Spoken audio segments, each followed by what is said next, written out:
입구에서 우리 어르신들께서, 저희 아버님 뻘 되시는 어르신들이 띠들르고 사람들 한 분 한 분 들어올 때마다 인사를 공손하게 하시는 모습을 보고, 이야, 참 죄송스럽기도 하고, 어르신들이 고개 숙여 인사하시니까, 아버님 같은 분들이 인사하니까 정말 죄송스럽기도 하고, 이 한쪽 구석에서 말이죠, 가슴에서 너무너무 벅찬 게 올라오는 거야.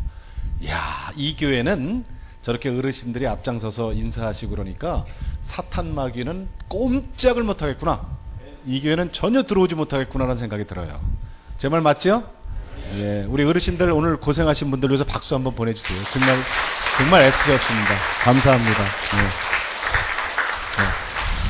다른 교회 제가 이렇게 흉보자고 하는 얘기는 절대 아니고, 다른 교회 가면 어르신들이 그렇게 활동 안 하세요. 젊은 분들이 많이 하시고, 어르신들은 그냥 편한 자리에 앉아 계시고 식사하시고 그냥 가는 정도, 예배 드리고 그러지 직접 그렇게 마당에 나가서 그러지 않았습니다. 정말 존경합니다. 오래오래 사세요.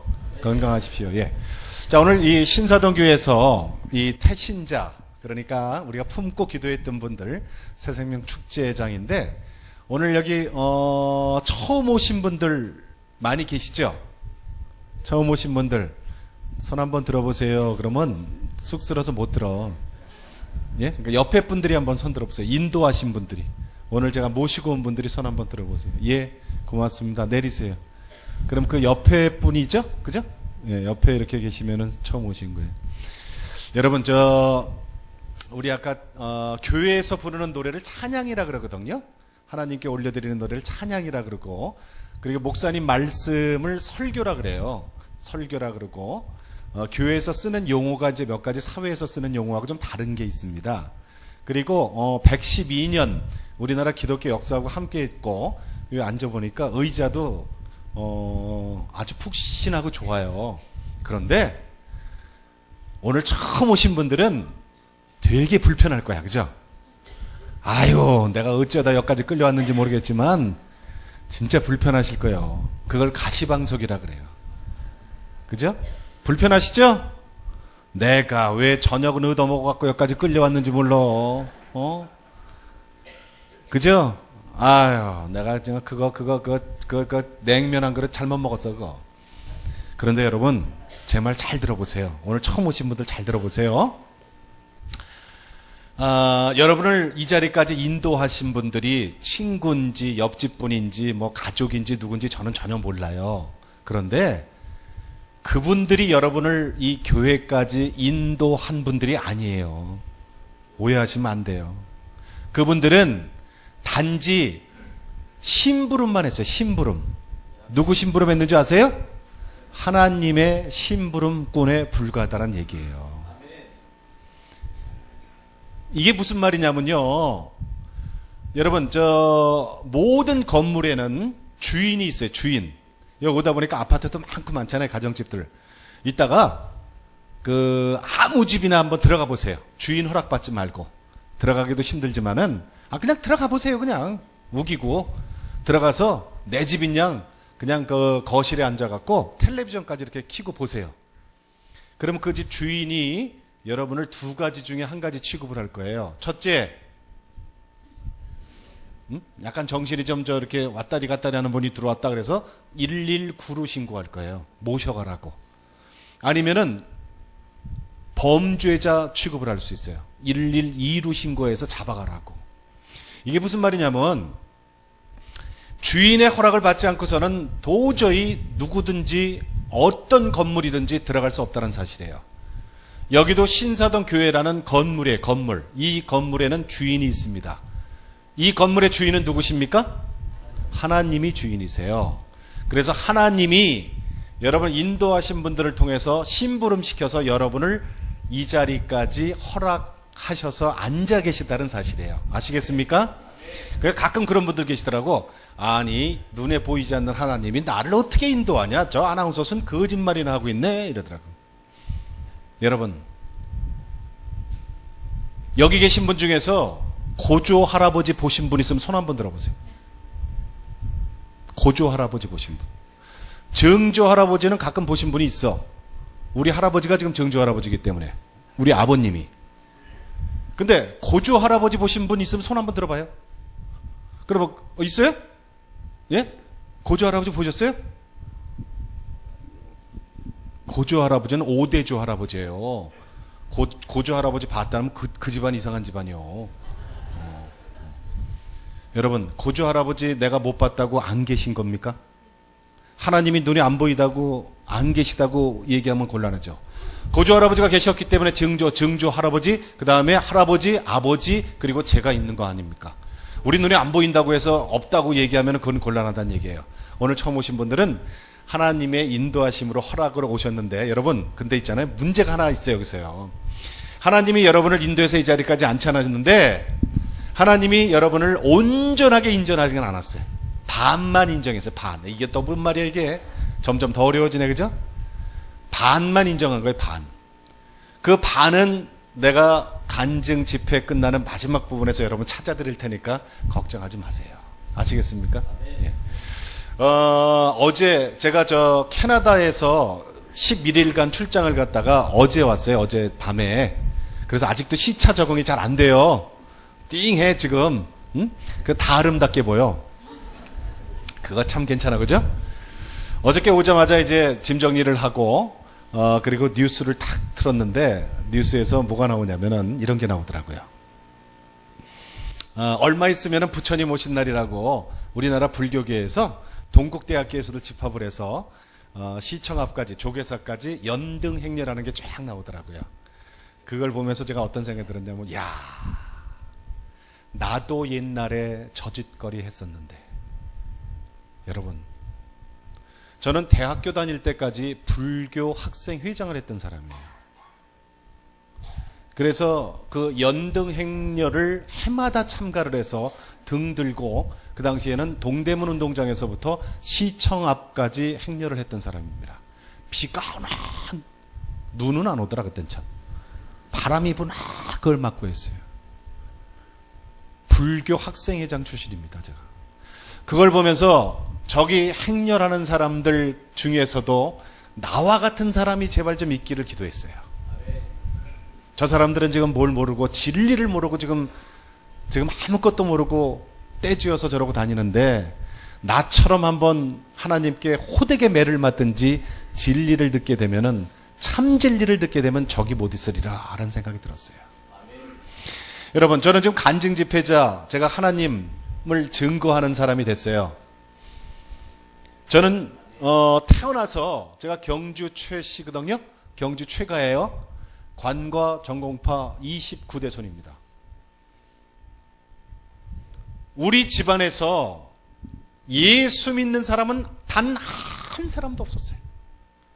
4천, 6천, 8천까지 해서 우리 집안에는 예수 믿는 사람이 하나도 없었기 때문에 이 성경을 갖고 있는 사람이 아무도 없었어요. 제가 어렸을 때. 그리고 외갓집은 저희 외할머님이 작년 5월 1일 날 99살로 돌아가셨거든요. 한번 사시려면 그 정도 사셔야 되는 거 아닙니까? 99살 더 되신 분 계세요? 우리 외할머니가 99살로 작년 5월 1일 날 돌아가셨는데 이 땅에 교회를 3개를 세우셨습니다 라고 나도 얘기하고 싶어. 근데 불행히도 우리 할머니는요, 신내림 받은 사람이야. 정말 작두만 타지 않았지 이 땅에 절을 3개를 세우신 분이에요. 용인의 1호점, 수원의 2호점, 독산동의 3호점, 절 3개를 세우신 분이에요. 그러니까 저는 본가, 외가에 절 3개 갖고 교회 다녔던 사람이 있었겠어요? 아무도 없어요. 아무도 없어. 대대로 우리 집은 우상 숭배만을 했던 집이에요. 나이가 들어서 이제 장가 갈 때가 됐잖아요. 제가 KBS 아나운서를 86년도에 공채 13개 아나운서가 됐어요. 3번 떨어지고 4번째 됐습니다. 그래요. 아나운서 되는 게 그렇게 쉬운 게 아니야. 그래 됐으니 다행이잖냐. 근데 이 KBS는요, 순환 근무라 그래갖고 이렇게 이제 지방 가서 근무를 하고 와야 돼요. 광주 KBS에 가서 제 철을 만났어요. 양정현 집사를. 그런데 그때는 처녀 총각이 그냥 눈 맞은 거잖아요. 그랬더니 이 지방 방송국은 사람이 얼마 없고 좁기 때문에 남녀가 이렇게 눈이 맞아갖고 처녀 총각이 데이트를 하면은 금방 소문이 나요. 그러면 여자 쪽 집안에서는 좀 아무래도 그렇잖아. 딸 가진 집안에서는 좀 쉬쉬하게 마련이잖아요. 그래서 몰래 데이트를 했어요. 한 3개월. 몰래 데이트를 하다가 보니까 서울에서 갑자기 저보고 본사에서 올라오라 그러는 거예요. 파견 해제가 됐어요. 왜 그러냐 했더니 저보고 갑자기 올라와서 전국 노래자랑을 맡으랴? 제가 송혜 씨보다 먼저 한 거 기억나요? 기억 안 나시는구나. 제가 그 1년 6개월 했어요. 제가 송혜 씨한테 물려준 프로그램이요, 그거. 예. 그랬더니 서울 총각이 광주 처녀하고 데이트하다가 다시 서울로 올라가게 되니 여자 집안에서 얼마나 불안했겠어요. 그죠? 그래서 하루는 저를 초대를 했어요. 결혼 얘기도 있고 그러니까. 그래서 지금은 처갓집이지만 그때는 이제 여자친구 집안입니까? 집에 딱 갔더니 우리 장모님이 글쎄 보살님이요. 그러니 보세요. 본가, 외가, 처가까지 우리는 예수 믿는 사람이 아무도 없었어요. 우리가 예수를 믿었거나 우리 처가에서 예수를 믿었다면은 우리 결혼은 그렇게 쉽게 못했을 거예요. 그러니까 똑같아요. 야, 어쩌면 그 집에 들어갔더니 우리 본가 집안하고 너무너무 비슷한 거 있죠. 방마다 이 뻘건 거 이렇게 천정에 붙어 있는 거 있잖아요. 뭐요 그게? 부적. 옛날에 좀 붙여보셨어? 부적. 야, 그래서 우리는 6개월 만에 결혼을 했습니다. 그러니까 하나님은요, 이러신 분 같아. 일단은요, 끼리끼리 모아놔. 그러니까 우상숭배하는 것들끼리 모아놔. 그리고 한 그물에 때려잡기를 원하시는 분이에요. 바쁘시잖아. 여기 갔다 저기 갔다 하시려면. 그러니까 일단 모아놓은 다음에 그냥 하나로. 그게 바로 접니다. 여러분, 이 신사동, 여기 있으니까 잘 보이네. 그죠? 좀 낫죠? 네. 여러분, 오늘 여기 처음 오신 분들은 말이죠. 그래도 하나님이 아직까지 여러분들을 사랑하시는 분들이에요. 그래서 여러분은 아직까지도 귀가 연하고 마음밭이 순하기 때문에 이끄심대로 이 자리에 와서 앉아 계시는 겁니다. 저도 여러분처럼 정말 한 번이라도 이 새생명 축제 때 교회 예배당에 와서 여러분처럼 한 번만이라도 앉아봤다면 저는 하나님한테 그렇게 큰 매를 맞고 오지 않았을 거예요. 저는 제 주위에 친구들이 많이 있어요, 지금도. 그런데 하나님께서는요, 저를 얼마나 태초부터 사랑하셨냐면 그 많은 친구들이 지금 다 모태신앙이라는 사실이에요. 모태신앙이라는 말은 무슨 말이냐면, 오늘 처음 오신 분들, 이해 못하시는 분들 가끔 엄마 뱃속에서부터 교회 다녔던 친구들. 그러니 보세요. 여러분, 옛날 어렸을 때 초등학교, 중학교, 고등학교, 대학교, 사회 나와서 우리가 많은 사람을 만나지만 그 많은 사람들하고 친구는 아니잖아요. 알고는 있어도 동창이지만. 그런데 친한 친구들 꼭 한 두세 명씩은 있게 마련 아닙니까? 그렇잖아요. 응? 성가대 대답 안 하면 잠 와, 거기는. 대답하셔야 돼. 그죠? 네. 그 친구들이 다 모태신앙이었다는 사실이에요. 그러니까 하나님은 제 옆에서 계속 모태신앙인 친구들을 붙여주셨는데 제가 말을 안 들었던 거예요. 그 친구들이 저한테 전도를 했겠습니까? 안 했겠습니까? 했겠죠. 왜 안 했겠어요? 그죠? 주일학교 가자, 무슨 고등학교 때쯤 되면 우리 교회에 이쁜 여학생 많으니까 수련회 가자 했을 거 아니에요. 그런데 저는 그렇게 싫었어요. 교회 나가는 인간들이 지긋지긋하게 싫었어. 죄송합니다. 진짜 그랬어요. 너무너무 이기적이고,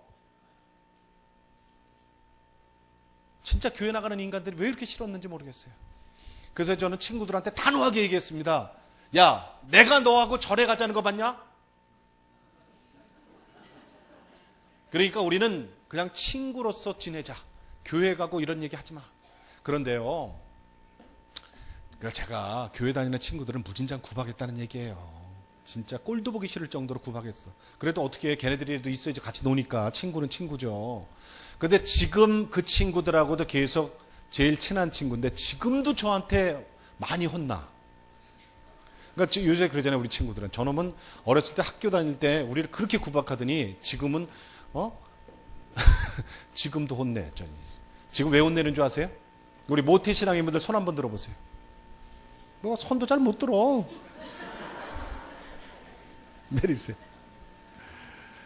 우리 모태신앙들의 알죠? 제가 무슨 얘기 하려는지. 예? 전도도 못해. 11조도 못해. 예배도 못 드려. 그래서 모태신앙이요. 뜨뜻미지근한 신앙. 어머니 뱃속에서부터 습관적으로 지냈던 그 신앙을 하나님은 기뻐받지 않는다는 사실이에요. 자기가 깨지지 않으면요 절대 천국에 갈 수 없다는 사실이에요. 하나님은 저를 너무너무 놀랍게 매를 대시는데 그게 언제냐면 1992년 9월 26일 토요일 아침 9시 50분입니다. 제 인생 줄기 잘 먹고 잘 살다가 인생이 확 바뀌는 그런 계기이기 때문에 저는 잊을래야 잊을 수가 없어요. 1992년 9월 26일 토요일 아침 9시 50분. 저는 KBS에서 SBS로 아나운서를 옮기고 난 다음에 여러분 기억나실지 모르겠습니다만 탤런트 김창숙 씨하고 제가 10년간 했던 프로그램이 있어요. 생방송 행복 찾기라는 프로그램. 기억하시죠? 예. 토요일이니까 그걸 하기 위해서 저는 준비를 하고 있었어요. 근데 우리 집안은 참 재밌어요.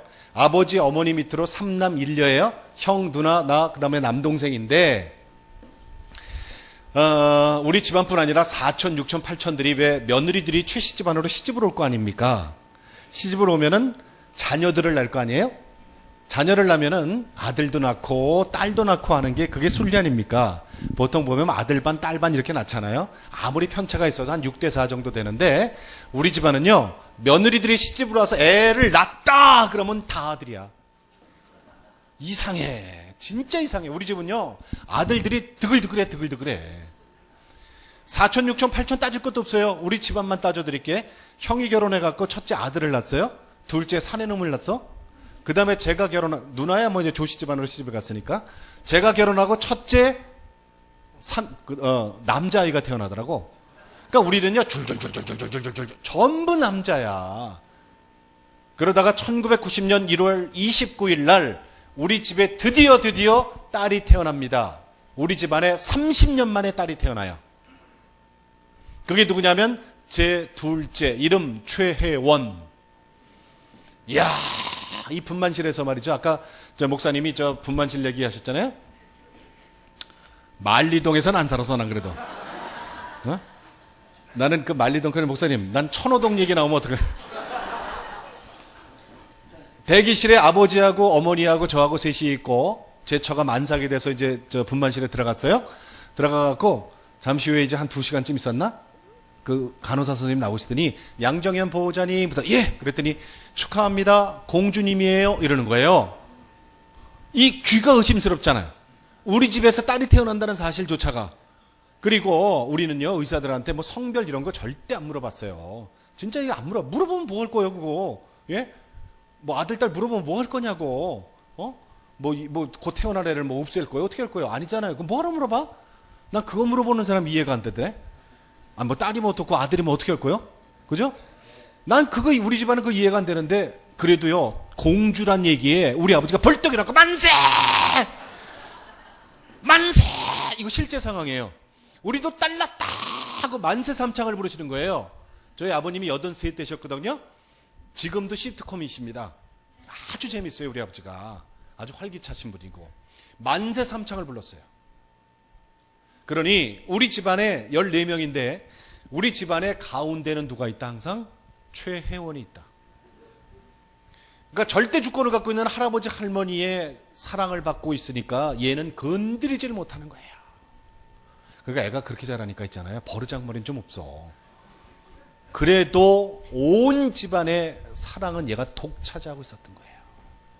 그러니까 딸로 태어나려면 우리 집에서 태어났어야 돼. 응? 그동안 참 고생들 많았어 그래. 응? 우리 집에서 태어났어야 된다니까. 진짜 얘는요 안 해본 게 없고 안 해본 호사가 없어요. 자, 그날 1992년 9월 26일 날은 우리 아버지는 이제 우리가 삼형제라 그랬잖아요. 며느리들이 들어오면은 1년씩 데리고 있다가 분가를 시킵니다. 형도 그랬고 저도 그랬고 그날은 제 동생이 1년 살고 분가하는 날이에요. 그러니까 저는 이미 5살 된 아들 최재원, 그 다음에 3살 된 우리 딸 최혜원, 이렇게 이제 광명시 하안동에서 살고 있다가 제 동생이, 시동생이 이제 분가한다니까 도와준다고 제가 출근길에 우리 가족들이 가서 독산동 아버지 집 앞에 내려주고 저는 여의도로 갔어요.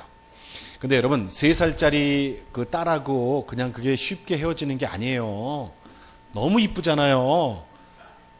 그렇잖아요. 그런 경험들 있죠? 예. 요게 4살만 돼도 지겨워.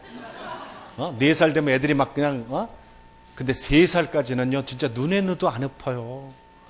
그러니 얘하고 귀 잡고, 뽀뽀하고, 코 비비고, 이마 비비고, 요걸 뽀찡꽁이라고 제가 개발했거든요, 애들한테. 그거 한번 해봐요, 옆에 분하고. 뽀찡꽁 한 5번 해야 이제 출근하는 겁니다. 그렇게, 이뻐갖고 헤어지기가 싫어요. 잠시 후에 오후에 또 만날 때도. 자, 그러고 가서 저는 방송을 잘 했어요. 12시에 생방송이 끝나니까. 끝나고 난 다음에, 다음 주에 다시 뵙겠습니다. 안녕히 계십시오. 인사를 하고 1층에 스튜디오 문을 탁 열고 나왔더니 9층 아나운서실에 있어야 될 후배 아나운서 하나가, 여자 후배가 그 스튜디오 입고 나와 있어요. 그들이 저한테 선배님, 그들이 막 울라 그래. 근데 저한테 쪽지 하나를 이렇게 건네줘요. 그래서 이게 뭐니? 그랬더니 얘가 날 보더니 막 눈물을 뚝뚝 흘려. 그래서 야, 왜 그래? 그러고 딱 봤더니 그 쪽지에 이렇게 적혀 있는 거예요. 딸, 교통사고, 생명위독, 강남 성심병원 응급실, 이렇게 돼 있어요. 딱 18글자가 적혀 있는 거예요. 야, 이게 뭐야? 그랬더니요, 선배님 9시 50분에 연락을 받았는데 생방송 진행 때문에 스튜디오에 들어가 계시고 제가 지금 갖고 내려왔습니다, 이러는 거예요. 이거 이상하잖아요. 아침에까지만 해도 우리 딸하고 뽀찡꽁을 5번 하고 왔는데 이게 무슨 말이야? 예감이 안 좋잖아요. 얼른 올라가서 전화를 했더니 아버지가 전화를 받으시는데, 우리 딸 낳았다고 만세 삼창 불렀던 아버지가 제 목소리를 듣더니 펑펑 우시는 거예요. 큰일 났다, 큰일 났다. 큰일 났다, 큰일 났다, 애비야. 우리 집 망했다, 우리 집 망했다. 이러면서 막 너무너무 우시는 거예요. 아버지 무슨 일이에요? 얘기 좀 해보세요. 했더니 뭐라 그러시냐면은, 이삿짐을 실러온 2.5톤 타이탄 트럭이 우리 아버지 집에 이렇게 골목 안에 있었거든요. 그러니까 큰 길에서부터 뒤로 후진으로 들어오다가 그 대문 앞에서 모래가 이렇게 좀 있었대요. 모래를 이렇게 장난치고 있던 우리 딸을 발견을 못하고 2.5톤 타이탄 트럭이 뒷바퀴로 우리 딸을 깔고 넘어가 버린 거예요. 근데 이 교통사고라는 거는 인사사고가 나면 경찰서에 가서 신고를 하게 돼 있잖아요. 나중에 남부경찰서에서 저보고 와서 그 조서에 사인을 하래요. 부모니까. 그래서 가서 이 조서 꾸며놓은 거를 제가 꼼꼼하게 읽어보고 사인을 했더니 뭐라고 돼 있냐면, 이 기사가 이렇게 해놨어요.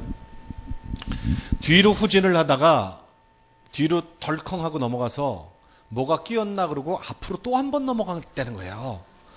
그러니까 2.5톤 타이탄 트럭이 3살짜리 우리 딸을 뒤로 한 번, 앞으로 한 번, 2번 깔아버린 거예요. 현장에서 즉사를 한 겁니다. 그거를 살려보겠다고 그 피투성이를 데리고 대림동 삼거리에 있는 강남 성심병원 응급실에다 갖다 내오는 거예요. 저는 그 당시에 SBS는 여의도에 있었습니다. 여의도에서 대림동 삼거리까지는 길이 밀리지 않으면 10분이면 갈 거리예요. 그런데 그날은 토요일 9월 26일 가을이 시작되고 영등포 로타리라는 데가 지금은 많이 좋아졌지만 그 당시만 하더라도요, 이게 조금 5군데에서 한꺼번에 차가 밀려 나와서 빠져나가기 어려운 곳이거든요. 영등포 로타리가. 그리고 결혼식이 그렇게 많잖아요, 그 동네에. 더군다나 지하철 공사까지 해서 아주 그냥 그 영등포 로타리가 거기 한번 들어갔다 그러면요, 빨리 빠져나오면 30분이고 좀 늦으면 1시간씩 걸리던 데예요. 제가 여의도에서 차를 빼서 병원에 가기 위해서 영등포 로타리에 딱 도착을 했어요. 아니나 달러 차가 꽉 막혀 있는 거예요. 제 뒤로 쫓아오던 차들이 이제 저를 에워싼 거죠. 그러니까 저는 이제 뭐 할 수 있는 게 아무것도 없어요. 3살 된 내 딸은 지금 병원에서 죽어간다는데, 아니 이미 죽었는지도 몰라요. 사실 죽었는지 살았는지 생사조차도 모르잖아요. 그런데 이 애비가 돼갖고 할 수 있는 게 아무것도 없는 거예요. 차라리 내 눈앞에서 무슨 일이 벌어졌으면은, 여러분 이렇게 생각해 보세요. 내가 애들 데리고 물놀이를 갔는데 더우니까 튜브에 애 먼저 앉혀놓고 이렇게 짐 정리하다 이렇게 쳐다보니까 애가 없어졌어요. 어디 갔나 보니까 애가 물에 푹 빠져버린 거야. 물에 빠져서 꼬르륵꼬르륵 3번 하면 애들 죽잖아요. 그런데 내가 수영을 못해. 여러분 어떻게 하실 겁니까? 발만 텅텅 구르면서 우리 애 좀 살려주세요. 우리 애 좀 살려주세요. 나 수영 못해. 이러고 있을 겁니까? 그게 애비입니까? 저는 그렇게 생각 안 해요. 내가 수영을 하든 못하든 아무 관계없이 내 생명보다 더 귀한 내 자식이 물에 빠져 있다면 무조건 뛰어드는 게 그게 애비입니다. 그러다 둘 다 살아나면 다행이지만 우리 가끔 뉴스에 보면 그런 거 있잖아요. 둘 다 죽을 수도 있잖아요. 아이만 구해내고 부모도 죽을 수 있잖아요. 어저께 제가 11일 만에 한국에 처음 와갖고 본 뉴스가 그 뉴스였어요. 포항인가 어디서 지적장애인 딸 엄마가 통학시키다가 과속으로 내려오는 트럭 때문에 얘 던져내고 엄마가 죽었어. 그 기사. 내가 그거 얼마나 기도했는지 몰라. 그런데 얘는요, 내 앞에서 아무 상황도 없고 영등포 로타리에 갇혀있는 그 애비의 심정을 아시겠습니까? 이 가슴이 터지려고 그러는데 정말 내가 뭘 좀 했으면 좋겠는데 아무것도 할 수가 없어요. 앞으로 뒤로 옆으로도 움직일 수 없는 그런 상황이 돼버린 겁니다. 그때 저는 아주 놀라운 체험을 해요. 너무너무 놀라운 체험을 하라는데, 평생 대대로 우상 숭배만을 했던 집이고 대학 다닐 때까지 개인적으로 불교 학생회장을 했던 제가 제 생명보다 더 귀한 제 자식 생명 앞에서 나도 모르게 터져나온 한마디가 하나님 하고 울부짖었어요. 당신이 진짜 살아계시다면 우리 딸 한 번만 살려주세요. 그러고 손이 발이 되도록 싹싹 빌었습니다. 그게 손이 발이 되도록 빈다는 말이 그 말이에요. 진짜 싹싹 빌었어요.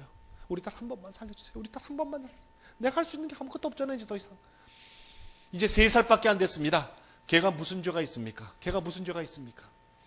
하나님, 얘 한 번만 살려주시면 당신이 시키는 거 다 하겠습니다. 그래서 당신이 시키는 거 다 하겠습니다. 참 죄송한 얘기지만 만약에 우리 아버지가, 우리 어머니가 교통사고 나서 생사가 지금 뭐 어떻게 됐다, 내가 그 얘기 듣고 영등포 로타리에 있었다면 저 솔직히 말씀드려서 그런 기도 못했을 겁니다. 그런데 자식이 뭔지 저도 하나님한테 그렇게 울부짖었어요. 그런데 참 신기하지 않아요, 여러분? 제가 하나님이라는 말을 제 입에서 처음 입을 열고 고백한 게 영등포 로타리였단 말이에요. 그렇게 무시했던 하나님을 그 사람이 너무너무 위급해지고 내가 할 수 있는 게 아무것도 없는 진짜 몰리고 코너에까지 가봐야 살아계신 하나님을 찾게 되더라고요. 자, 그리고 1시간이 걸려서 병원에 갔어요. 10분이면 갈 거리를 1시간이나 걸렸어요. 갔더니 병원 입구에서 3여자가 울고 있는데 이건 가관도 아니에요. 저희 어머니하고 형수님은 이 바닥에 벌써 3시간째 앉아갖고 회원이 부르면서 팡팡 바닥을 때리면서 울고 있어요. 제 아내는 벽이 이렇게 하얗지 않습니까? 벽에다 대고 이마를 팡팡 찍으면서 울고 있는데 뭐라 그러냐면, 혜원아, 엄마가 잘못했다 이러고 울고 있는 거예요. 나중에 제 처한테 물어봤습니다. 여보, 그때 울 때 왜 엄마가 잘못했다 그랬어? 그랬더니요, 얘가 버르장머리 없이 크다 보니까 애들은 무서운 사람이 하나 있어야 되잖아요. 애들이 이쁠 때는 할아버지 할머니가 다 감당을 하는데 애가 땡깡을 피우면 할아버지 할머니들 감당 안 됩니다. 그때 악역을 제 처가 한 거예요. 오죽하면 제 처 별명이 안기부 엄마였어요. 엄마 온다 그러면 얘가 하다가, 그런데 생각해 보세요. 이제 3살, 만 36개월도 못 살고 2년 몇 개월 살고 그 2.5톤 타이탄 트럭에 2번 깔려서 그 피투성이가 된 걸, 그걸 누가 꺼냈겠어요? 기사도 옆에 있던 분들도요 놀래기만 하고, 그 상황은 다 같이 봤지만 이건 너무나 순식간에 일어난 상황이기 때문에 놀래고 그냥 망부석이 돼버리는 거예요. 여러분, 어떻게 움직입니까? 이런 상황이 벌어졌는데 그 놀래갖고 몸이 굳어버리는 거예요. 이러고. 근데 그 차 속으로 기어 들어가는 건 누구예요? 애미예요. 애미입니다. 내 새끼이기 때문에.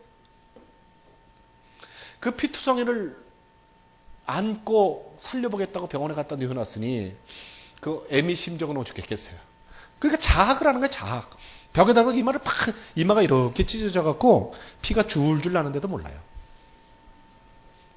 그걸 보니까 끝났어요. 애가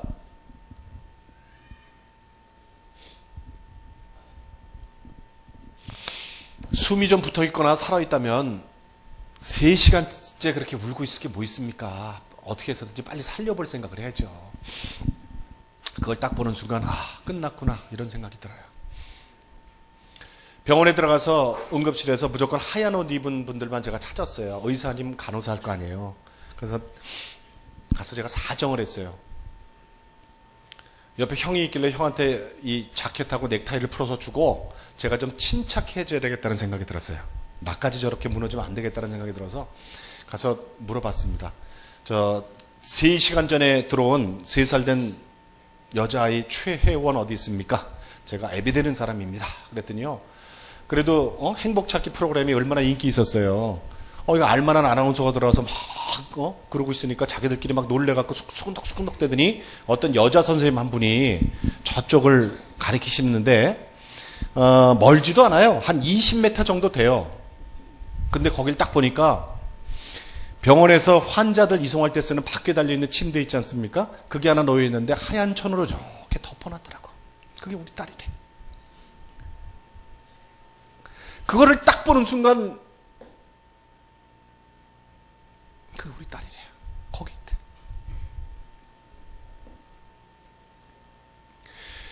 제가 걷거나 뛰거나 하는 거는 아주 자신 있는 사람이에요. 제가 설악산도 2-3번 올라갔다 오고 한라산까지도 올라갔다. 근데 여러분, 제 지금 이 평생에 정말 제일 힘든 거리가 그 20m였어요.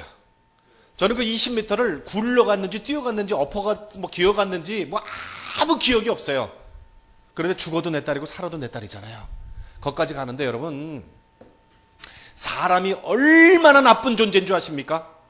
사람이 얼마나 진짜 이 천벌을 받을 존재인 줄 아십니까? 사람은요, 자기가 잘났다고 아무리 떠들어도요, 진짜 너무너무 위급한 상황에 오니까 그때까지도 죄를 짓는 거예요. 제가 20m를 가면서 무슨 생각했는 줄 아십니까? 그 하얀 천 속에 있는 게 우리 딸 아니다. 우리 옆집 아이다. 걔를 떠올랐어요. 옆집에 있는 남자아이가 있는데 우리 딸하고 친구 있어요. 걔 얼굴이 자꾸 떠올리면서 걔일 것이다. 우리 딸 아니야. 걔를 제가 살인하고 있는 거예요. 제가 나중에 온전한 크리스찬이 되고 난 다음에 이거 갖고 3일 금식기도 했습니다. 그거 한 가지만을 놓고 주여 용서해 주십시오. 그 위급한 상황에서도 우리 딸 살리기 위해서 옆집 아이를 내가 지금 죽이고 있지 않습니까? 사람은 그런 거예요. 사람은요, 지가 아무리 잘난 척하고 살아봐야 발을 안으로 굽는다고 모든 것이 자기 위주로 생각하게 돼 있어요. 그러니까 죄인입니다. 가서 열었더니 우리 딸 맞아요. 우리 딸이 지금 옆집 아이가 누워 있었겠습니까? 얘를 안고요, 무조건 제가 품에 안고 1시간을 돌아다녔습니다. 뻣뻣해요, 벌써 이제. 뻣뻣해질라 그래. 아무 감각이 없어요. 우리 딸한테 미안하다 그랬어요. 늦게 와서 미안하다 그러고 얼마나 아팠냐 그랬어요. 이제 괜찮다 그랬어요. 아빠가 왔으니까 네가 세상에서 제일 좋은 아빠가 왔으니까 괜찮아. 아빠가 다 먹어줄게. 괜찮아. 그리고 혜연아, 여기 네 침대 아니야. 집에 가자 그랬어요. 집에 가자. 이제 아빠 왔으니까 집에 가자. 그리고 1시간을, 그러니까 아마 누가 그 병원에서 저를 유심히 좀 봤으면요, 저 아나운서 딸 교통사고 나서 죽고 저것도 미쳤다 그랬을 것 같아. 그럴 거 아닙니까? 애 안고 1시간 동안을 언제 응급실 안에서 돌아다니고 앉았는데 그 미친 거지. 그 왜 온전한 정신입니까? 미쳤다 그랬을 것 같아.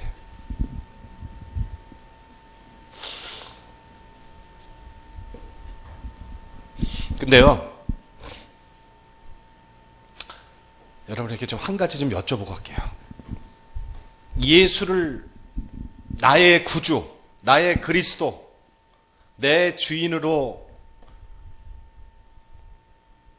섬기고 계시는 여러분, 기적을 믿으십니까?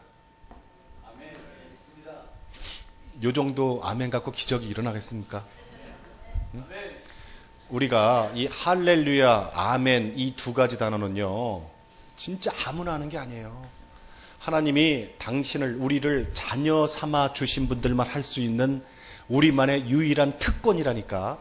그러니까 절대 여러분 할렐루야하고 아멘은요 아끼면 안 돼. 아끼면 똥돼, 똥. 아무 데도 못 써요.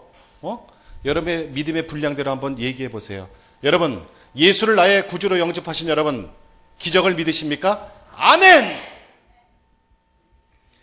기적은 반드시 있습니다. 왜 있는 줄 아십니까, 여러분? 우리끼리 얘기할 때 기적이지, 시각을 조금 높여서 하나님 시각에서 내려볼 때는 그건 기적이 아니요. 일상이야, 일상. 우리는 그거를 기적이라 그러죠. 일상이야. 여러분, 오늘 주일날, 오늘 처음 오신 분들, 그리고 기존에 우리 신사동 교회 분들과 이 자리에서 우리가 함께 예배드리고 숨을 같이 쉬고 있잖아요. 여러분 자꾸 지금 같이 숨 쉬는 거라니까. 내가 뱉었던 공기를 또 마셨어. 이 안에서, 그죠? 여러분이 뱉은 공기도 내가 마신 거예요. 그러니까 우리는 한 공동체일 수밖에 없어요. 여기서요. 이게 하나님의 은혜라는 거예요. 이게 하나님의 은혜예요. 살아있다라는 게. 그때 하나님이 저에게 기적을 베풀어 주십니다. 애를 안고 1시간째 이러고 돌아다니는데요. 아무 감각이 없는 우리 혜원이가 갑자기 뜨끈뜨끈해지기 시작하는 거예요. 그러더니 그 열기가 제 가슴에 전해지는 거예요. 근데 너무 좋은 거 있죠. 이 체험 안 해보신 분들은 이걸 잘 몰라요. 근데 우리 딸한테는 차마 내가 지금까지 그 얘기를 못했지만 이런 생각이 들었어요. 그때 그래, 우리 딸 죽은 거 내가 인정한다. 교통사고 나서 죽었다. 교통사고 나서 죽은 애가 뭐 우리 애 하나뿐이야. 그때 얼마 전에 한 6개월 전인가에 제 친한 친구 애도 하나 유치원에서 오다가 차에 치여서 죽은 사건이 있었어요. 그것 때문에 우리 온 친구들이 너무너무 슬퍼했거든요. 그럼 나라고 그런 일 겪지 말라는 법 없잖아요. 그래, 죽었다. 그런데 얘를 놓치고 싶지 않다라는 생각이 들어요. 이게 무슨 말입니까 이게. 애는 죽은 걸 인정하겠지만 지금 내 마음 상태와 얘를 안고 있는데 너무너무 평안이 오는 거예요. 너무 좋은 거예요. 제가 지금은 분당에 있는 할렐루야 교회를 섬기고 있는 집사인데, 제가 처음에 예배를 처음에 교회 생활을 어디서 했냐면, 저 신앙생활을 우리 선배님이 저를 특별히 인도를 해주셔서 여기 저 서초동에 있는 사랑의 교회에서 제가 12년간 처음에 교회를 다녔거든요. 그때는 이제 옥하는 목사님 살아계실 때예요. 그래서 옥하는 목사님하고 무슨 교회 행사를 하고 식사를 하다가 지금 이 얘기를 간단하게 제가 드렸어요. 그 응급실에서 있었던 일을 애 안고 그랬더니 우리 옥하는 목사님이 그 당시에 뭐라 그러시냐면 이러시더라고 저한테. 최 집사, 그게 성령의 불이야. 성령의 불이야 그러시더라고요. 저는 근데 그 당시에 너무너무 무식하니까 성령의 불이 뭔지 성냥불이 뭔지 아무것도 몰랐잖아요. 그러더니 우리 딸이요 꼼지락 하는 겁니다.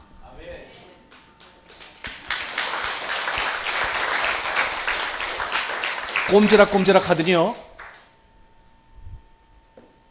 꼼지락 알죠 여러분? 예? 이렇게 이 손발을 조금씩 움직이는 거. 그러더니 내가 놀래서 얘를 놓칠 뻔했다니까요. 생각해 보세요. 죽었다고 지금 하얀 천 덮어놓은 애가 꼼지락 대니까 여기 보라고 해! 여기 오라고 의사들 부르고 막 간호사를 불렀는데요, 저를 도와주러 오는 사람이 아무도 없어요. 그리고 그 많던 사람들이 제 눈에 하나도 안 보여. 진짜 어디 진한 안개 속에 높은 산에 가면은 밑에가 하나도 안 보이잖아요. 진한 안개가 끼면 그 산 꼭대기 위에 저하고 우리 딸하고만 이렇게 있는 것 같아. 아무도 오는 사람이 없어요. 그러더니 조금 후에 우리 딸이, 우리 혜원이가 이런 소리를 내는 거예요. 입에서. 목에 뭐가 걸렸다는 얘기예요.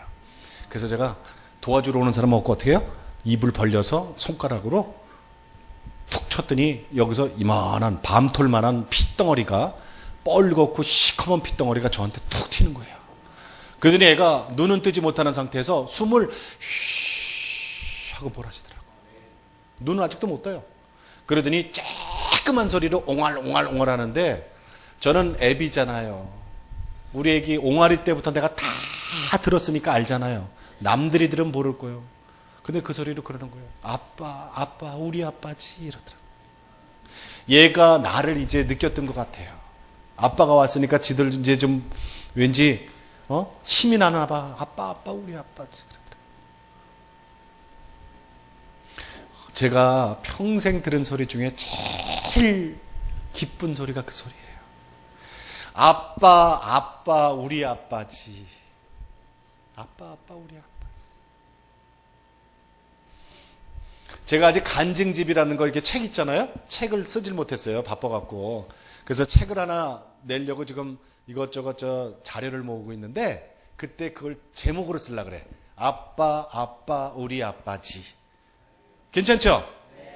두란노 소원 15,000원씩이요. 미리 예약 좀 받을게요. 네? 여러분이 너무 심각해서 한번 웃자고 해본 소리요. 사고는 우리 딸이 당했는데 왜 울기는, 왜 성가대에서 울어? 분위기 바꿔서 하는. 저 책 안 내요. 걱정하지 마. 책 안 내. 절대 안 내. 만약에 나중이라도 책 쓰게 되면 목사님 통해서 그냥 갖다 드릴게. 뭔 돈을 바꿨어 내가. 공짜니까 하면요. 그러더니 얘가 딱 침대에서 내려오더니 옷을 탁 터는 거예요. 그러더니 그러더니 잠깐만요. 권사님 박수 좀 이따 쳐요? 권사님 되게 미인이시다. 이러더니 아빠 이제 왔어. 아유 빨리 집에 가자. 배고파 빨리 집에 가자. 그리고 손잡고 나왔다니까요. 박수 안 치는구나. 지금 막 여러분 헷갈리죠? 여기서 박수 치면 2단이야.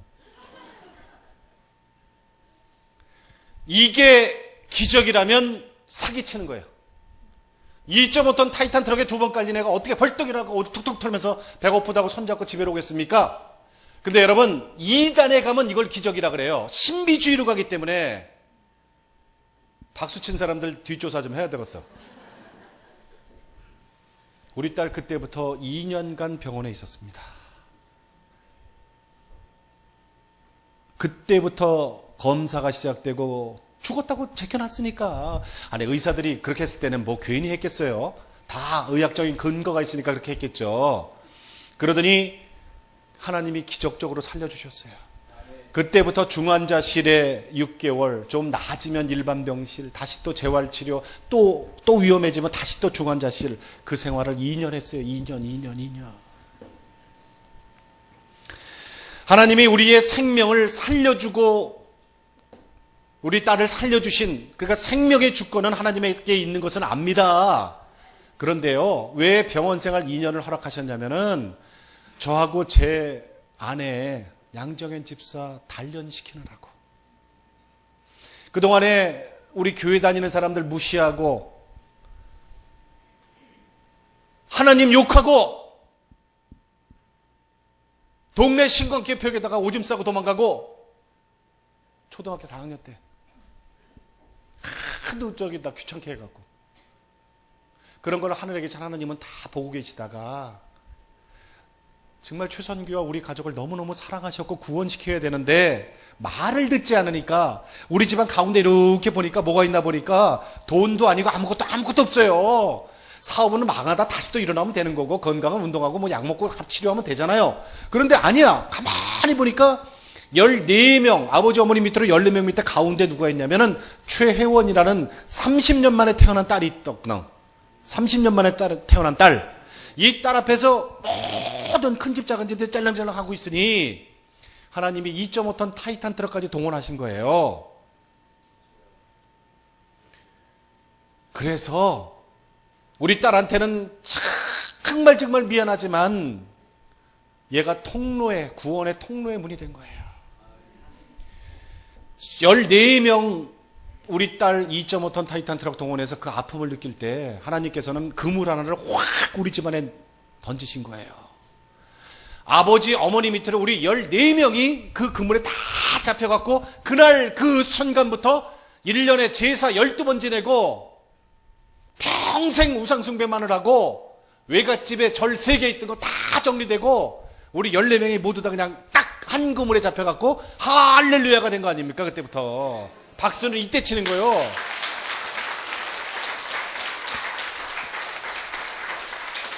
그래서 하나님은 지들끼리 노는 우상 숭배도 한 그물로 때려잡으려고 참고 기다리신 분이에요.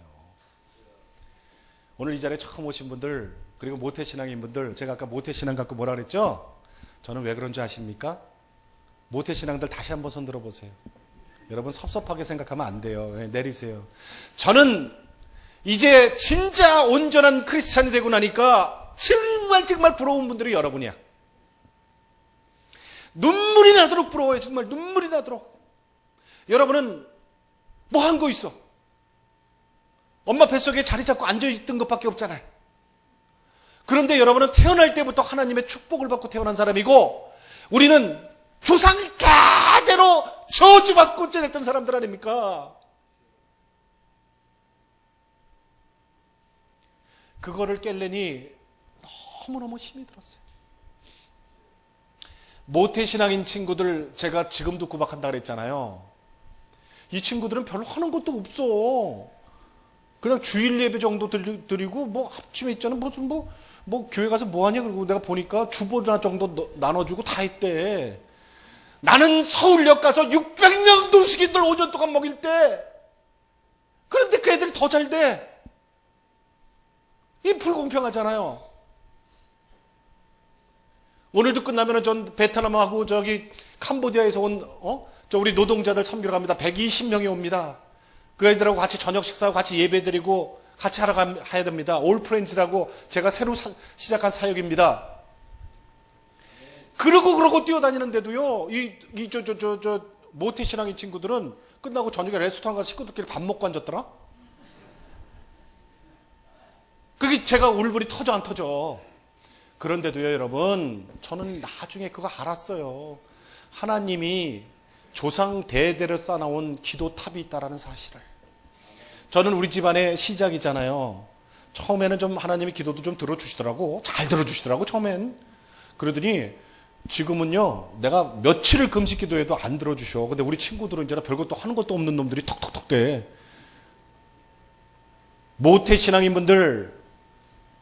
모태신앙인분들하고 우리 같은 사람하고는요, 종자가 다르잖아요, 종자. 세상에 태어날 때부터 종자가 다른 분들이에요. 저는 그래서 모태신앙인들이 너무너무 부럽기 때문에. 근데 우리 집안에 이제 드디어 모태신앙 둘이 태어났습니다. 우리 조카애가 결혼해서 딸 둘을 낳거든요. 제가 제일 먼저 달려가갖고 우리 집안에 모태신앙 태어난 게 너무너무 자랑스러워서 제가 내가 제일 먼저 갔어. 제일 먼저 달려가갖고 병원에 가서 애기 좀 달라고 그러니까 애기 안고 내가 하늘에 이렇게 무릎 꿇고 기도했다니까요. 눈물을 뚝뚝 흘리면서 하나님 드디어 우리 집에도 모태신앙 주셨습니다. 정말 감사합니다. 감사합니다. 오늘 이 자리에 처음 오신 분들 하나님이 승낙하셔서 여러분 이 자리에 들어오셨고 반만 승낙하셨다고 내가 그랬잖아요. 그죠? 이제 반을 찾아드릴게요. 여러분 이 자리에 들어와서 같이 예배드리고 같이 찬양하고 같이 말씀 듣는다고 해서 다 같이 하나님의 자식은 아니에요. 아닙니다. 왜? 하나님께서는요, 우리 인간을 지으실 때 당신의 인품과 형체에 따라 지었기 때문에 이게 무슨 말이냐면 우리를 로봇으로 만들지 않았다는 사실이에요. 우리를 인격체로 만들었다는 거예요. 우리를 인격체로 만들었다는 얘기는 이게 좀 어렵습니다만 처음 오신 분들은 우리를 하나님의 반열에 올려놨다는 사실이에요. 그래서 우리가 우리 마음대로 하는 것 같지만 하나님은 그걸 다 지켜보시면서 우리의 뜻을 존중하고 계시다는 얘기예요.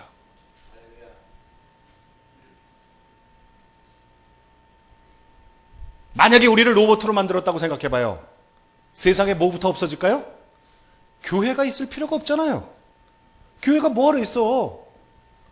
딱 12시에 알람 하나님이 맞춰놓으면은 뭐 밥하다가, 밭에서 일을 하다가, 공장에서 일을 하다가, 운전을 하다가 12시 되면 다 모여서 할렐루야, 할렐루야 하면 되지. 근데 하나님은 그걸 원하는 분이 아니잖아요. 우리를 인격체로 만들었기 때문에 이제부터는요, 처음 오신 분들 제발 잘 들으세요. 여러분이 결단하셔야 돼요. 결단. 이 자리에 와서 들어와서 앉았다고 해서 전부 크리스찬이 아니에요. 전부 하나님의 자식이 아닙니다.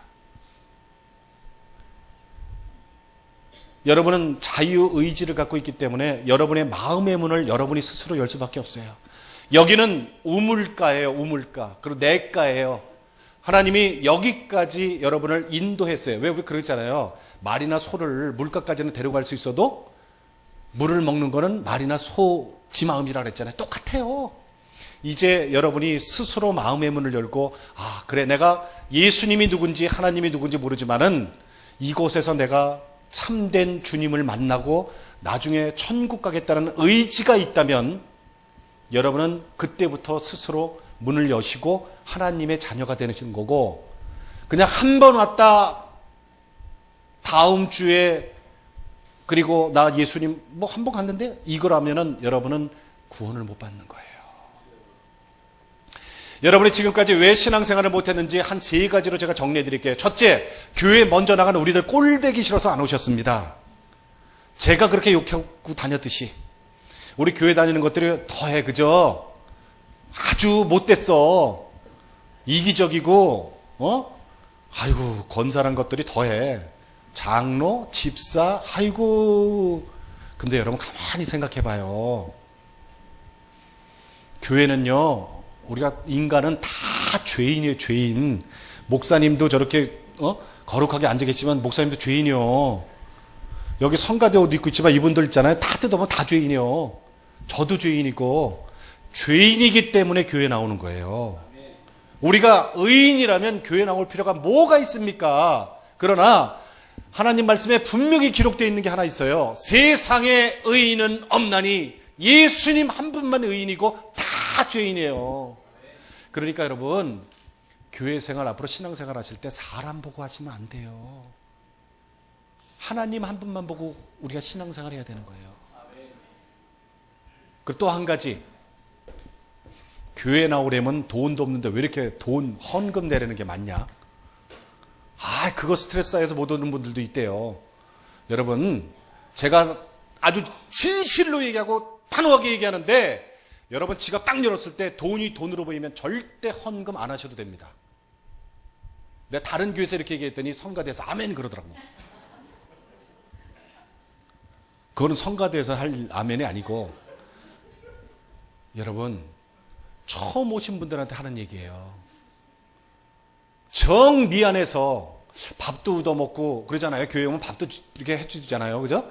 밥도 먹고 좀 미안해. 남들 다 뭐 내는 것 같은데 안 내셔도 돼요. 그리고 여러분 10,000원짜리 하나를 갖고, 예를 들어 10,000원짜리 하나를 갖고 서울역에 가서 아무 노숙인들을 붙들고 내가 밥 사줄게. 그리고 해장국집 가갖고 5,000원짜리 해장국 사주고 5,000원 남죠? 이거 용돈 써. 그리고 10,000원을 주고 오세요. 그럼 10,000원 쓴 거잖아. 그죠? 그러면 일주일 동안 뿌듯해. 내가 좋은 일 했기 때문에. 돈은 그렇게 쓰는 거예요. 괜히 억지로 교회 나가는데 무슨 뭐 세금 고지서 내듯이 뭐 그거 아니에요. 그거 할 필요 없어. 하나님은요, 그런 돈은 받지도 않아요. 그러다가 여러분의 이제 신앙이 자라게 돼 있어요. 여러분이 신앙이 자라면서 나중에, 그게 뭐 빠른 사람은 3개월, 또 늦은 사람은 한 1년 걸리겠지만, 그리고 난 다음에, 아, 이래서들 헌금을 하는 거였구나. 이래서 11조를 하는 거구나. 라고 성령의 은혜가 있을 때 하시는 거지. 아, 여러분 생각해 보세요. 세상 만물 창조하신 게, 이게 하나님이 다 주인 되시는데, 여러분 지갑에 있는 뭐 10,000원짜리, 1,000원짜리 그것 때문에 여러분 여기 숫자 채우려고 오라 그러면, 저도 만약에 하나님이 그런 분이라면 안 믿어요. 치사하잖아. 내 지갑에 돈 몇 푼 때문에 교회 나오라는 거 얼마나 치사한 일이에요. 하나님이 그런 분이라면 저도 안 나가. 그러니까 여러분 부담 갖지 마세요. 하나님은 오로지 우리 나중에 죽어서 지옥 갈까 봐 그게 염려돼서 정말 우리를 사랑해서 여기서의 삶이 끝이 아니고 여기서 죽고 난 다음에 천국으로 우리 영혼을 인도하고 싶은 분이 하나님이지, 우리 지갑에 있는 돈 몇 푼 그것 때문에 에이 정말 치사해, 그죠? 아니에요. 그러니까 오해하지 마세요. 아멘. 자, 또 한 가지, 이게 중요한 얘기인데요. 에이 다음에 가지 뭐. 에이 다음에 갈게. 아이 그러니까 오늘은 있잖아. 아이 그래 내가 그 함흥냉면 그것 때문에 왔어. 한번 얻어먹은 거 미안해서. 아이 다음 주에는 조카 결혼도 있고 다음 주일날은 뭐 어디 저기 어디 놀이도 간디야. 그러니까 있잖아 나 다음에 올게. 여러분 다음이 있어요? 진짜 다음이 있는 분 손 들어보세요. 제가 얼마 전에 서울의 어떤 큰 교회 목사님한테 전화를 받았어요. 최 집사, 예, 목사님, 오래간만입니다. 어떻게 지내셨어요? 근데 있잖아, 최 집사 나 좀 도와줘야 되겠어요. 왜요? 무슨 제가 할 일이 있어요? 언제 와갖고 우리 간증 집회 좀 해주세요. 보니까 3주밖에 안 남았어. 아니, 목사님, 3주밖에 안 남았는데 그 큰 교회에서 웬일이래요? 그리고 그때 부산 지금 집회 약속이 돼 있는데, 그렇지, 그렇지, 이거 큰일 났네. 어떻게 하나? 왜요? 누가 빵꾸 냈어요? 누가? 황수관 박사가. 대한민국의 의학 박사요, 이학 박사인 황수관 박사도 당신 앞날을 모르고 입원한 지 3일 만에 간 거예요. 폐혈증으로. 그분이 돌아갈 날짜, 천국에 갈 날짜를 알았다면은 집회 약속해놓고 펑크 내고 갔겠어? 목사님이 막 몸이 다른 거예요. 강사는 없고. 저는 그 교회 3년 전에 갔다 왔거든요. 그 목사님 저 3년 전에 갔다 왔는데, 아니야, 그래도 또 와야 돼. 이거 어떻게. 여러분, 다음이란 게 없습니다. 절대 없습니다. 특히 여기 오늘 어르신들도 많이 계시지만, 어르신들이라고 먼저 천국 예약되어 있는 거 아무도 없어요. 그건 진짜 아무도 모릅니다. 누구만 알아요? 하나님 한 분만 알고 계십니다.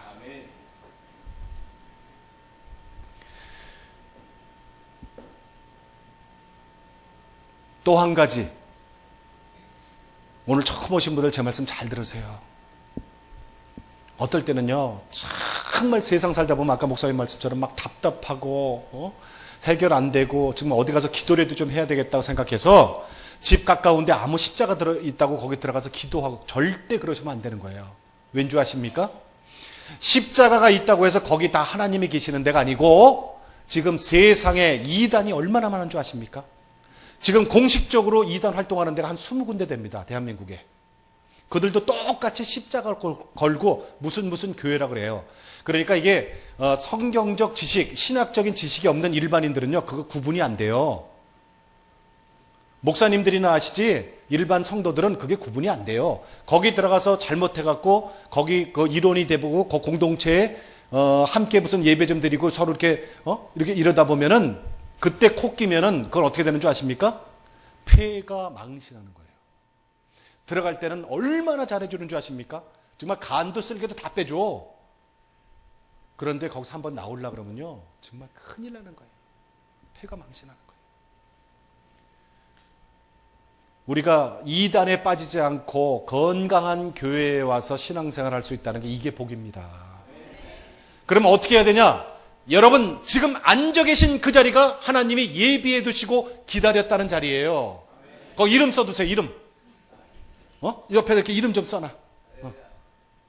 바로 그 자리예요. 기회가 그렇게 많지 않습니다.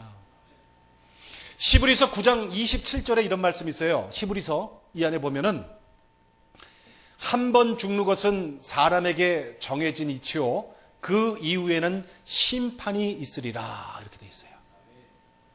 이게 제가 한 소리 아니에요. 하나님이 하신 말씀이에요. 우리가 세상에 태어나서 한 번은 누군가가 다 천국을 가든 지옥을 가든 세상하고 인연을 끊게 되어 있습니다. 그래서 하나님은 공평하신 거예요. 자, 보세요. 목사님은 목사님이니까 2번 살아라? 저기 삼성그룹 회장은 돈 많으니까 2번 살아라? 안 그러잖아요. 돈 많은 재벌이나 아주 영성 좋은 목사님들이나 저기 서울역 앞에 거렁뱅이 우리 노숙인들 식구들이나 한 번 사는 거예요. 그러니까 하나님은 공평하신 분이라니까요. 이거를 기회의 공평이라 그래요. 한번 똑같아. 그때 생명 다 끝난 다음에 심판을 하십니다. 심판이 뭐예요? 누가 해요? 심판 누가 해요?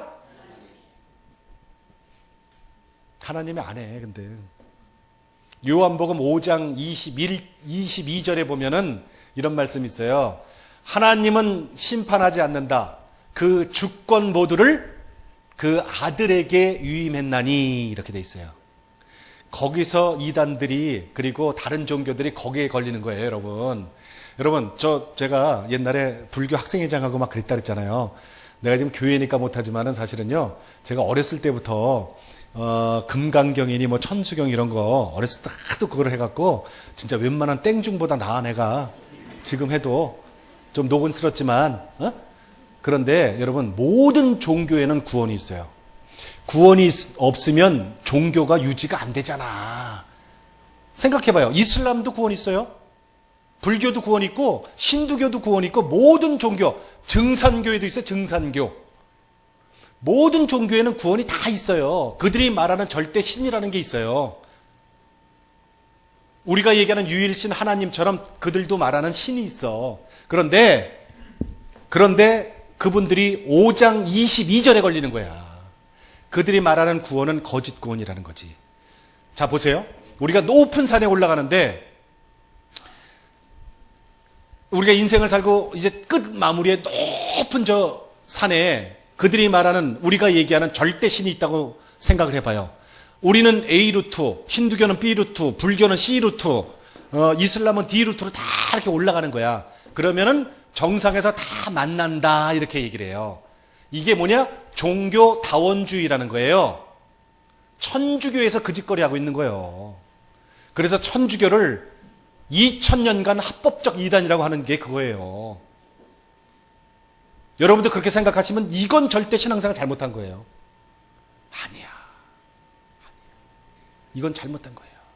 그런 종교 다원주의이기 때문에 우리 서로 싸우지 말고 평화롭게 이 땅에서 살자라고 얘기하잖아요. 그러니까 부처님 오신 날 천주교 추기경이 가갖고 축사하고, 그다음에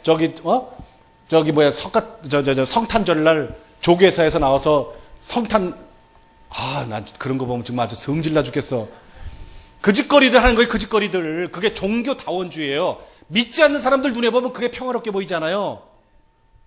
그게 얼마나 평화롭게 보입니까? 사실은 싸움질들 안 하고. 그런데 하나님의 뜻은 전혀 거기에 관계가 없이 이단들이 하는 짓입니다. 여러분, 이따 가서 요한복음 5장 한번 쭉 읽어보세요. 거기에 하나님은 절대로 심판하는 분이 아니라 그 주권을 그 외아들 예수 그리스도에게 전부 위임을 했나니. 찾았어요? 찾았어요? 그렇게 돼 있단 말이에요. 그러니 우리가 찾는 하나님, 힌두교에서 찾는 무슨 신, 이슬람에서 찾는 알라, 지금 불교에서 찾는 부처, 이런 절대들 신들이 그래 있다고 손쳐. 그래. 그런데 우리가 사는 게 너무너무 힘들고 마치 종교의 노예처럼 사니까 하나님 아버지께서 당신이 스스로 육체가 돼서 이 땅에 오신 거예요. 그러면 그분만 믿으면 되잖아. 뭐하러 올라가려 그래? 여기 와 계시는데? 그게 예수님이에요. 그게 예수님이야. 간단하잖아. 뭐하러 짐지고 올라가? 내려오셨는데 그분이 직접. 그분을 만나면 되는 거지. 그게 심판은 그래서 예수님이 하신다는 얘기예요.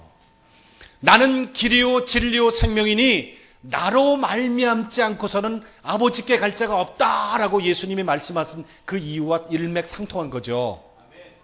그렇죠? 이제 여러분, 나중에 다 끝나고 인생 다 끝나고 이제 심판받을 때, 심판은 예수님하고 한다 그랬죠? 예수님하고 1대1로 딱 섰을 때 예수님이 딱 두 가지를 물으십니다. 이거 천기누설인데 이거 함부로 알려주는 게 아니에요, 사실은. 예상 문제집이니까 알고 계시면 참고는 될 거예요. 첫째, 이거 진짜예요, 여러분. 내가 우스갯소리 해서 그런 게 아니라 진짜야. 첫째, 너는 나를 진실로 믿었느냐? 너는 나를 그리스도로 진실로 믿었느냐? 너는 나를 구세주로 진실로 믿었느냐? 이게 1번 질문. 뭘 또 적냐? 그게 1번 질문이에요. 1번. 두 번째 질문이 뭔지 아세요, 여러분? 너는 몇 명의 영혼을 구원했느냐? 이거요, 여러분, 상급에 대한 문제거든요. 너는 나를 진실로 믿었느냐? 이건 구원에 대한 문제예요. 구원과 상급은 또 다른 문제예요. 일단 천국에 들어가서 상급 문제가 또 있으니까 너는 몇 명의 영혼을 구원했느냐? 이게 상급의 문제예요. 이 딱 두 가지만 물으십니다. 너는 교회 다닐 때 직급이 뭐였느냐? 너 목사 생활 몇 년 했느냐? 너 장로 몇 년 했느냐? 너 헌금 얼마 했느냐? 이런 거 안 물으세요. 그런 거는 생명책에 다 있어. 뭘 물어보기는 다 알고 계시는데 딱 그 두 개. 그러니 여러분 제발 부탁 하나 드리고 내가 이제 마지막으로 갈까 합니다. 저는 이 한마디 때문에 전국을 다니고 해외도 다니면서 하나님이 지경을 넓혀주신 이유가 그거예요. 저는 그거 한마디야. 아무것도 필요 없어. 진짜로. 뭐냐? 나중에 여러분이 예수님하고 1대1로 서서 예수님이 그 질문을 받았을 때 여러분이 대답하시고 그리고 이 얘기 좀 해줘요. 예수님, 2013년 5월 12일 신사동교회 11시 집회 때 최선규 아나운서가 와갖고 간증 집회했을 때 그때부터 저는 예수님 진실로 믿었습니다. 그 얘기 좀 꼭 좀 해주세요.